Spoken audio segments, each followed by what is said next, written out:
Hello and welcome to my channel In Search of Wonder. My name is Anne and this is my weekly reading wrap-up.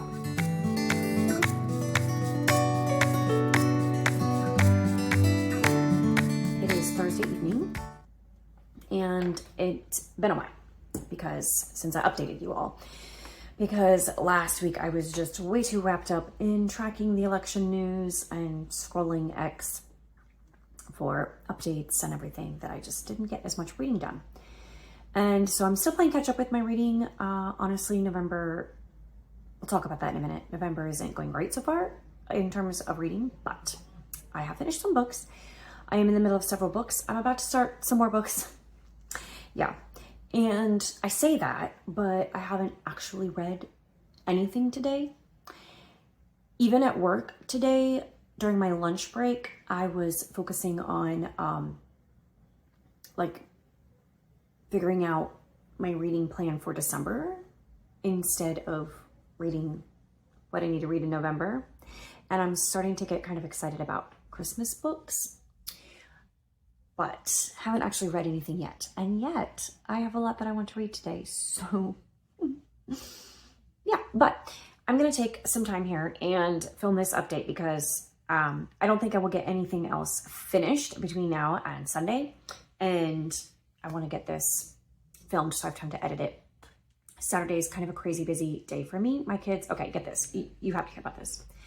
Little life update set here.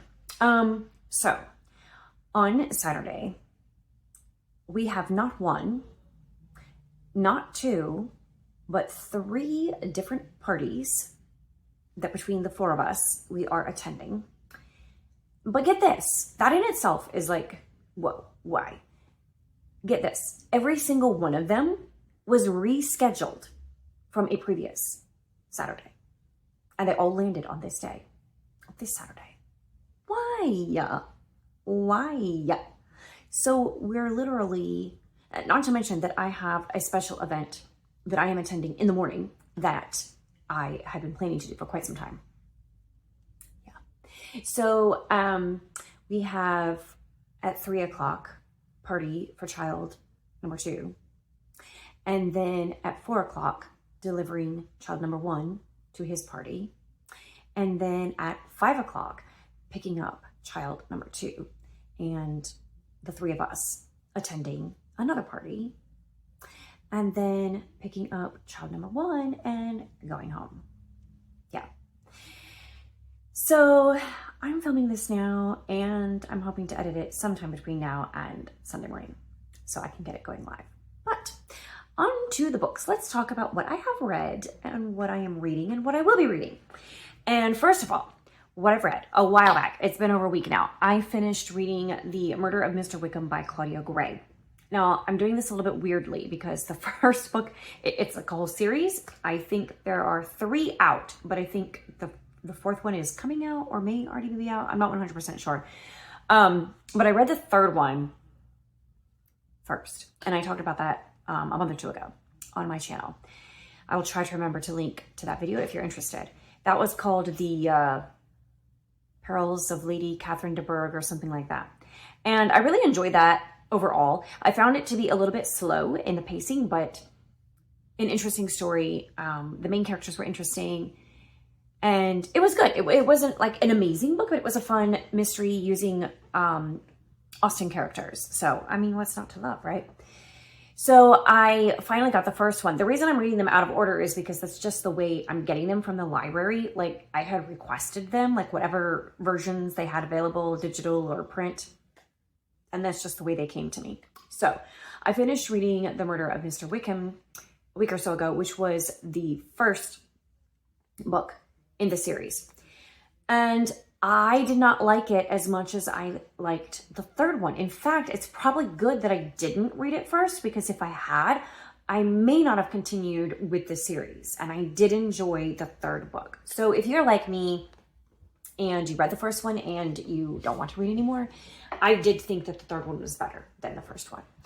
So in the first one, to sum up, the main issues I had were actually the same issues that many other reviewers on Goodreads had as well. So I'm not alone in thinking this. One, the pacing is very slow, very slow. It drags. It could be a much shorter story. It doesn't mean to take, I don't know. I guess it just goes into, I think there's too much mundane things that are happening. Like it doesn't move fast enough, even though it only spans a few weeks period of time. If that, it just seems like it takes forever. So the pacing is very slow and not a lot is happening. The other issue that a lot of people have is she is utilizing characters that Jane Austen has already created. Characters we're all familiar with, the main characters from each of her books. Lizzie Bennet and Mr. Darcy, but now they're married and they have a grown son. Mr. and Mrs. Knightley, like Emma and John Knightley. George, I think it's George is his first name. Actually, everybody's at their house for a house party. And so you have Marianne and Colonel Brandon. Anyway, all of the Jane Austen characters are collected at Donwell Abbey and a murder happens. And two of the offspring, the Darcy son and Northanger Abbey, I'm sorry, names are escaping me, but the daughter of the couple in Northanger Abbey is the other main character. So they are, from the author's imagination, Claudia Gray, but everybody else, or most of the other characters are from Austen books. And the problem is they seem very flat and one-dimensional. And to be fair, one mark of her genius is her ability to craft characters that are believable and knowable. You feel when you finished reading one of her books, like those characters, or you wish you could sit in a room and talk to them. They just seem so real to you. They came across very flat and one-dimensional in this story. But, I mean, we can't all be Austen, right? In particular, I found that she completely misrepresented Fanny Price and Edmund Bertram, who are now married in this story. Newly married, I think. It's almost like she took a stereotype of what people think Fanny Price and Edmund Bertram are like and base entire characters, one-dimensional characters, on that stereotype. And it was not pleasant to read. They are annoying characters, the way she wrote them. Like, even if you read Mansfield Park and you thought, these characters are a little bit way worse in this book, way worse. And they're not well-rounded, they're not fleshed out, and there's very little redeeming in them. So I don't really like how she handled them. Also, she added to their storyline, maybe there might be spoilers, okay? So if you don't want to hear spoilers from this book, then just go ahead and skip to the next section where I talk about a different book, okay? So Fanny's brother is in the Navy, right? If you will know that if you have read Mansfield Park. And in this book, Claudia Gray writes him as being gay, and that he's, revealing this secret to Fanny. And Fanny is carrying this burden. And a decent part of the story, part of the plot, is how she is handling this and navigating it and eventually discussing it with Edmund and all of this stuff. And I feel like it was just one, I don't think that it's necessary to have LGBTQ representation in every book, especially if it seems out of place, and it was definitely out of place. And two, it was out of place. Like, it stuck out like a sore thumb out of the rest of the story. The way that it was handled from top to bottom just did not seem like a genuine handling of the issue. In some ways, yes, but not, I don't know. It was completely out of place. It was completely out of place in that particular setting and with those particular characters and everything. Now, I know that it was definitely a thing in the British Navy and that Jane Austen is famous for alluding to it with the joke that Mary Crawford makes in Mansfield Park. And Jane Austen's brother, one of her brothers who was in the Navy, there's record of him having had to punish sailors for homosexuality. And because, it was a punishable offense at that time in the Navy.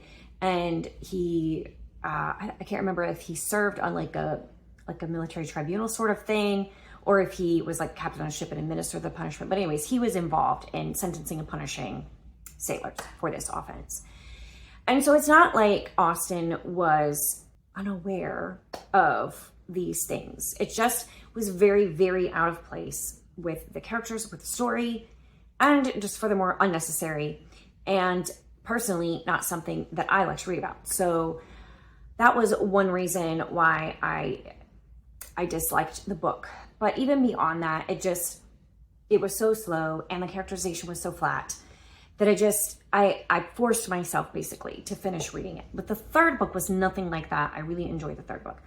Overall, it was still slow. There's definitely still some of that. But overall, it was, I think, better. And I think the characterization was a little better in the third book. So it's like she was getting more of the feel of it, I guess, as she went on in the series. And I will say that her actual style of writing is very pleasant to read. And it definitely evokes Austen, and it evokes a Regency era, late Regency era, without being too over the top, too extra. So anyway, that was that one. And then I finished reading Hanging Mary the other day. This was really interesting. I gave it 4 stars. I was a little bit nervous about, not nervous, like that's the wrong word, but like I wasn't sure what to expect, because I first found out about this book when I went to a local book fair a while back. If I can remember, I will put the video in there. And I met several local to me authors. And this particular author, Susan Higginbottom, she writes historical fiction. And from what I can see, she seems to focus on female characters, like historic female characters from history who are not often in the limelight. And so she kind of like sheds a light on them.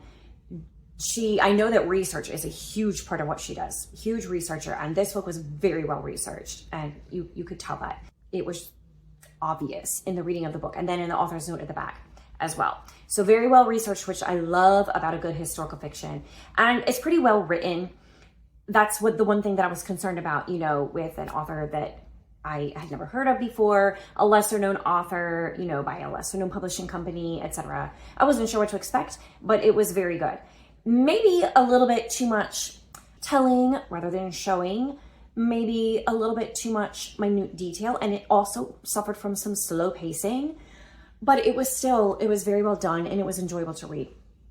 And I didn't have to force myself to read it. It did take me a while because of the pacing of it, and it wasn't like, it didn't really grip me necessarily until the end. I wanted to finish it, but I didn't want to be like, it wasn't compelling enough to be like, oh, I gotta read this book, you know, and finish it, until I got closer to the end. And then I was like, oh, I really want to read the rest of this. But still, I definitely recommend. I gave it 4 stars. And it looks at Mary Surratt and her family and the boarders that she had in her boarding house. And Mary Surratt was the first woman to be executed in the United States because of her involvement in the assassination of Abraham Lincoln. But according to this author, and based on everything that I have since seen and read, I think that this is probably an accurate perspective, unfortunately. She wasn't actually intentionally involved in the assassination of Abraham Lincoln. And what is most unfortunate is that if you read the trial transcripts, which I haven't, but according to people who have, nobody ever said that she did. It was basically guilt by association, essentially. She was not, she did a few like minor things that aided and abetted the people who did actually coordinate the assassination and execute the assassination. But she didn't know that's what she was doing at the time. She was a Southern sympathizer, and so that's all that she was, that was all that was in her heart when she was doing that. She was trying to aid the South, and that's all that she knew that she was doing. They kept her in the dark about all the other plans. And as far as I can tell, the way it was presented in this book is the actual reality of the situation. So it really is, in that sense, a very compelling read because her story is so tragic. And we also get the story, and this is what's really interesting. So Mary Surratt ran a boarding house in DC, and one of her boarders was a young woman named Nora. And we also get Nora's perspective. So Nora and Mary's perspectives alternate. That's part of what made the pacing a little slow, because a lot of times you would get the same situation from both their perspectives. Like something would happen in Mary's chapter, and then Nora would look back on that before moving on to the next thing. So there was a lot of like overlapping narrative, which I think contributed to the slower pacing. But anyway, Nora's story was so interesting as well. There's not a lot that is known about her, but Susan Higginbottom really fleshed out her character and made you feel like you got to know her. And she was a very sympathetic character as well. And so anyway, it was very interesting. It was very well written. I look forward to reading more about this author, but also I want to read more about Mary Surratt. I found that Sarah Miller has written a biographical novel about her as well, which I am interested in reading. So I've read a couple of books by Sarah Miller, and there are several more by her that I also want to read. So the books that I am reading, I'm currently reading A Tangled Web. I decided to go for it and read the group read for the Montgomery reading challenge. And because I'm kind of on a mission to read/reread all the Lucy Maud Montgomery. And I don't believe I've ever read this one. I've read a lot of her books, but I don't believe I've ever read this one. The plot sounds familiar because I think I've read the plot line and thought, what? But I've not actually read the book. And I'm enjoying it. I'm about halfway through, and it's not my favorite Lucy Maud Montgomery, and unless things like change a lot, it's not going to be. It's funny. You can see her trademark style of writing. I love how her sense of wonder and her imagination, her appreciation for beauty and for mystery. I'm not talking about like, you know, a mystery story. I'm just talking about like the mystery of life and, you know, hints of the supernatural, that kind of thing. I really love seeing glimpses of all of that in this story, but this is not my favorite story. And on top of that, there are so many characters in this story. I'm having such a hard time keeping track of all of them. In the group read, Lizzie Fay Loves Book, she found some resources that help with keeping track of all the characters, because you really need it in this book. It's not that long. It's not like War and Peace kind of complex sort of novel, but there are a ton of characters in there. And I'm also reading Miracles by C S Lewis, which I don't know what I was expecting, but I wasn't expecting this. It is so in depth. It's so intellectual. It requires full engagement of the brain. Initially, I was reading it in the evenings, and then I was like, I can't do that. I have to read this on my lunch break because I was not understanding what I was reading. But I am, again, about halfway through and really enjoying it. It's essentially like an apologetic of the existence of God and of miracles. Again, like I said, I didn't really know what to expect, but I didn't realize that's what it was. And if I had, I may not have picked it up. I don't think I'm necessarily his target audience because I am not a skeptic. But it is interesting to read the arguments that would challenge a skeptic. So I am enjoying it, and it's definitely interesting, and I'm glad I'm reading it. But it definitely takes some brain power to read that one. I am going to pick up The Road. This is going to be for the Chantel Read Your Shelf Challenges prompt for November, which for me is to read a book that intimidates me. And this is definitely one that intimidates me, and I am determined to read it. I brought it actually in my bag to work today to read, like if I had a moment, you know, after school or whatever, to read it. I didn't, not yet, so I haven't started it yet, but I'm picking this up next. And then Alma and I are going to be picking up in the next day or two, Bridge to Haven by Francine Rivers. And I am looking forward to reading this. I have not read anything by Francine Rivers this year, but I want to work my way through the backlist of hers that I have not read yet. So I am looking forward to crossing off one of those goals off my list. So speaking of goals, I wanted to go over how I'm doing with my November goals and some new ones I just threw in there because why not? So a couple of days ago, I started seeing videos of everybody posting about their Bucket-List-athon reading that they were going to do. And I was like, Bucket-List-athon? What is this? I think I need to do this. And it's basically a way to help you finish some of your reading goals for the year, which I definitely need help with that because I am behind. Well, I mean, I finished my reading number goal for the year, which is really the only actual goal I made. But I did have some other goals for this year that I wanted to get to that I'm not doing well with. So, and some more like long-term eventual goals that I just need a little bit of a push to get me finish them. So I went ahead and made a spread in my journal for this. So this is, I'll link to all of the people involved in this. Cristo at Books and Jams is one of them. This is one of those like game board type of readathons. And it has 4 different places that you start from, and you can do a hard or an easy version. I decided to start with physical TBR because that's the main thing I want to focus on.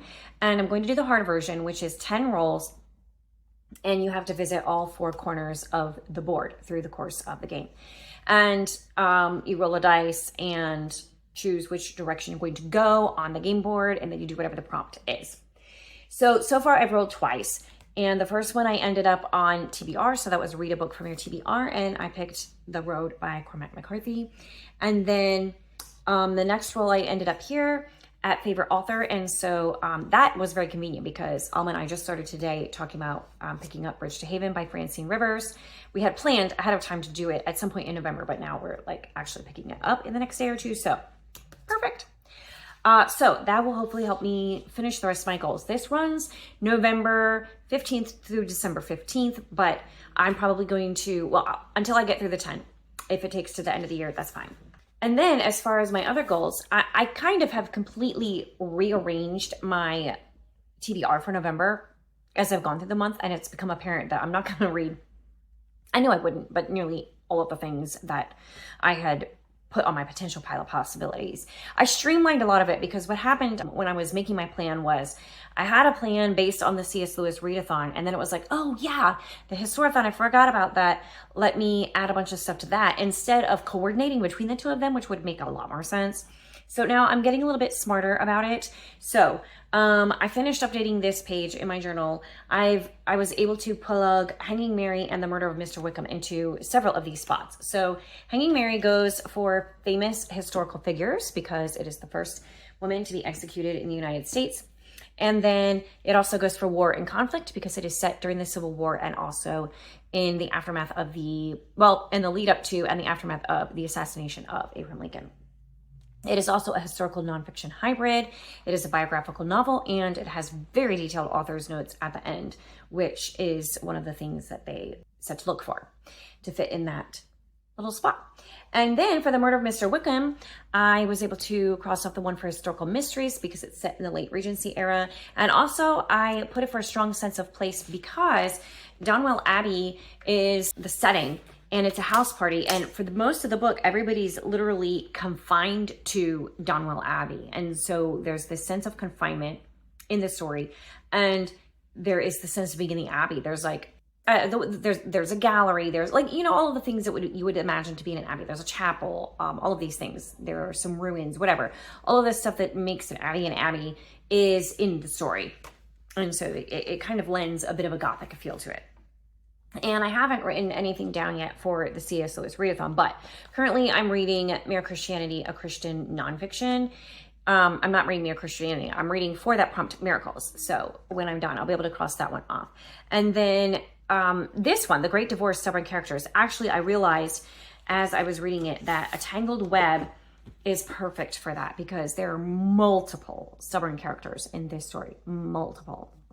Many of the primary characters are actually quite stubborn, and that is a big feature in the story. And then Till We Have Faces is a female main character, so Hanging Mary actually fits for that one. So I'm going to put that one for that prompt. And so that is kind of all of that ends up being fitting in here that I have read and or am reading currently. It's marking some off. Let's see. I really need to update this page, but that would be 1, 2, 3. That's 3 on here. And unfortunately, not anywhere near my bingo, but... And I don't know yet if the books I'm picking up will fit anywhere in there or not, but they're books I need to read for November. So, all right, that is my update for this week. And I hope that you are doing well. I hope that you are enjoying your reading and have had some good reads. And let me know in the comments if you have any thoughts about any of the books I've read or the things that I mentioned and what you are reading and what you are enjoying or not. And I will see you next time. Bye. Hello again. It's me. I don't have any reading updates, but this afternoon I went to a library book sale, the fall library book sale, like the big one. I mean, it's not huge, but it's a biannual book sale at the library down the street from where I work. And so got a few things. Before I show you what I got, however, I just have to vent a little bit because at this library sale, which I've been going to regularly for the past couple of years, in their actual everyday, books that they have on sale in the hallway, there, is the usual like $2 for a hardback or $1 for a paperback. And, that's it. And then for their actual book sales that they do, like the more extended ones, like I went to today, they have some special edition books, really hard to find books or older books or whatever, books that are more valuable than others. And they put little special stickers on those. And sometimes they're $3 or $4 or $5, depending on what it is, So today I go there and someone got a little happy with the stickers because there were quite a few books there that I picked up and was like, ooh, I kind of would like this. And it had a stupid special sticker on it for $3 or $4 or $5. And I'm not talking about special editions or signed editions or hard to find books either. It's just, they were like more recent, I guess, maybe more popular. I don't know. But almost every single book that I picked up, except for the classics, had a special price sticker on it of the ones that I was genuinely interested in. And so that was annoying. And I was like, no, I'm not here to pay $5 for a book that I can probably just check out of the library and don't necessarily want to keep. So I refrained from purchasing any of those, but I did find some things. And on my way out, they had some earrings. They had some other like knickknacks and stuff that you could get. And they had these earrings. How cute are those? Can you see them? I don't know if this is focusing on it. Oh, that's the best way. So cute. Anyway, I am looking forward to wearing those. But the books that I did get, I found some classics, mostly classics. So first of all, I got The Count of Monte Cristo by Alexandre Dumas. And this one, okay, so they had like 3 copies there. 2 of them had the special stickers for $4 on it. Otherwise, this was like $1, I think. And the only difference was this one, like the cover was, it's a little bit like bent on the edges. Otherwise, it's in the same condition that the others copies were. And the other one was the exact same, one of the others was the exact same edition. And then the third one was the Penguin Classics edition. So they were a little extra, but this one was only like $1. So I was like, I will get this. Considering that the original was only $8, why would I spend $4 at a library sale? By the way, I believe that it was on my 50 by 50 video. I had mentioned that this is one that I wanted to read before I turned 50. And quite a few people commented on there that they were interested in reading. So we kind of loosely organized a group / buddy read of this. So if you are one of those people, remind me and let me know, because we need to organize that for next year at some point during the course of like maybe the first quarter of the year or something like that, or the second, I don't know, whatever works in everybody's schedule. Reading The Count of Monte Cristo. I'm taking our time to read it because it is quite large. So, and then this one I did pay the extra. This one had a $3 sticker, but I've never seen this anywhere else, and that is Goethe's can't say that name. Faust. I can say that. It's okay if you think I'm stupid, but I didn't know it was a poem. I didn't know. I don't know how I didn't know that, but I didn't know that, but it's a poem. And this is cool because it has German and English, and like it has the original German and the English translation, which I really love because I don't actually speak German. I have taken some German, but I don't speak German. But German fascinates me as a language. I really love the language, the German language. I love how it sounds. I just love it. And I love German music, like German musicals are some of my favorites. So I am looking forward to reading this, not reading the German really, but I'm glad that it's there that I can like look at it just for interest's sake and maybe track a word or two here and there. And then, okay, so in my other video that I did just the other day, my reluctant TBR tag, I showed my copy of War and Peace, and someone had said that it must be abridged because it didn't have enough pages in it. And also the print was not that small. So actually, let me go look at that one and see.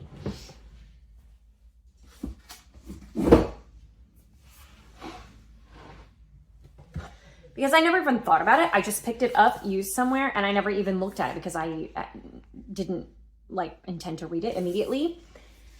So let me look. It says Barnes & Noble Classic. Yes.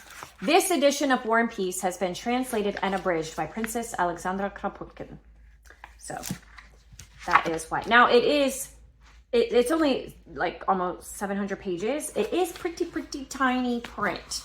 So even though it's abridged, I mean, it's got a lot of a story. But I found, see, they're everywhere with the special stickers.